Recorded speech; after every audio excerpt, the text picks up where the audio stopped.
Most of us are now back to standard time after winding back the clock this weekend, metaphorically in most cases.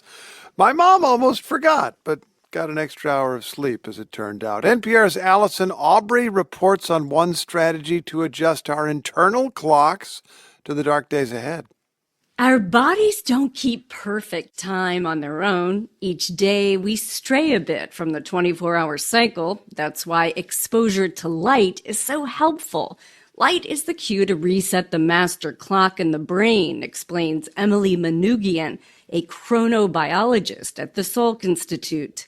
Your body is filled with clocks. Every cell in your body that has DNA has a molecular clock that keeps its own time. It's a very elaborate system that can influence your health in a profound way.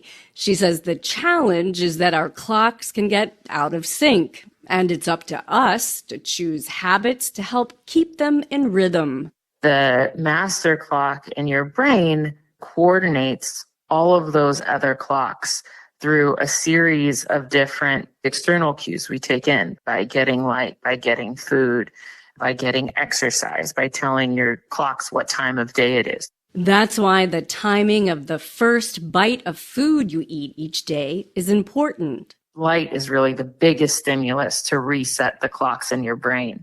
But food is a bigger signal to reset the clocks throughout your body, especially your gut. And so that's one of the reasons why making sure you're eating at the right time relative to light is important. Eating early in the day is a cue to wake up your digestive organs. But by nighttime, the metabolic system is ready for rest. When you're sleeping, your body expects a fast. And so it kind of shuts down the part of the system that captures glucose from the blood and stores it away. So if you eat in the middle of the night, then your body can't process that. And that can set the stage for metabolic disease, including diabetes and obesity, as scientists have learned more about the importance of keeping our biological clocks in sync.